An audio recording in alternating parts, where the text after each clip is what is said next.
So yeah, it was time to put in for my vacation because, as many of you know, you have to ask to take vacation. I hope that nobody else is taking it. And where I was working to, the hospital is a union hospital.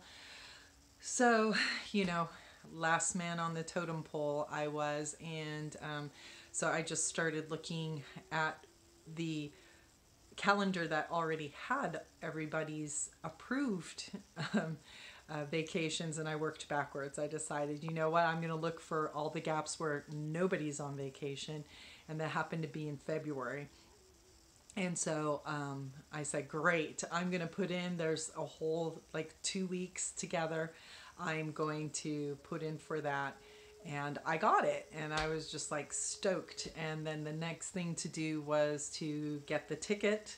And I remember just thinking, oh my God, it's going to cost so much to go there. And lo and behold, I found a ticket and I didn't believe it. It was $350 round trip. And I'm like, that has got to be one way. There's absolutely no way that that could be. And I went ahead and went all the way to the checkout because usually then you get taxes and all this other stuff and it's not the price you were told. But lo and behold, it was $350 still with, you know, all the taxes and whatnot, but it was still like 400 and something bucks round trip from San Francisco to Lima and back. And I was just like, what?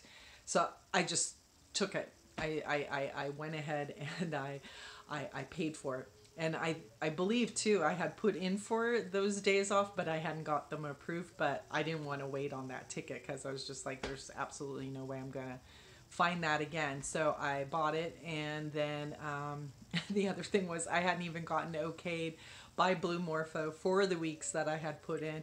But that happened too. So again, how just all these synchronicities and things just went bam, bam, bam, bam all together. And then went on TripAdvisor, looked for a cool place to stay in Lima, and ended up, you know, having a couple days there beforehand so I could see the sights and eat some ceviche and have some pisco sours because I knew after doing the ceremonies I was not going to be able to drink alcohol, so I did it beforehand, which I'm sure was part of the purging I did.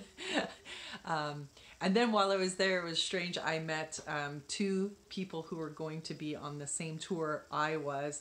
I met them in Lima and hooked up, and we did some sightseeing and some dinners and such together before getting to Blue Morpho. So again, sometimes those synchronicities happen and those callings happen and you don't really know why. And like I said, I knew nothing about ayahuasca, and but I too was at a place in my life where I just really had no more answers. So I could relate to the author of that article of just, you know, what do I have to lose? And so I went and figuring I'll find out something about myself. And if not, I'll have a great trip in the Amazon.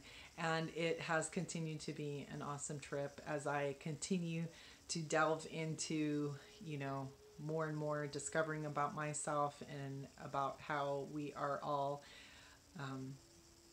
connected and not separate. And just, yeah, the spirits and the spirit animals, you know, like I have down here too, and the plant spirits and just spirit in general, and just, yeah, it's been a wild and crazy ride. And like I said, it's been a great journey, and now I'm also on an entrepreneurial journey and looking to become melding the two to, as like T. Harvard Eckert says, becoming a spiritual millionaire. And you know, that's just about what I can give and pay forward to others, and you know, making that cycle of giving and getting and allowing and receiving and giving right back again. It's just so you can get it once more and give it right back. It's a great feeling. And yeah, if you are called, then please, again, if you don't know where to go, if you don't have someone to go with, I went by myself and I felt completely safe. and taken care of and well looked after at Blue Morpho. So there you go, you guys. If you do feel the call, please answer. You won't be sorry. Cheers.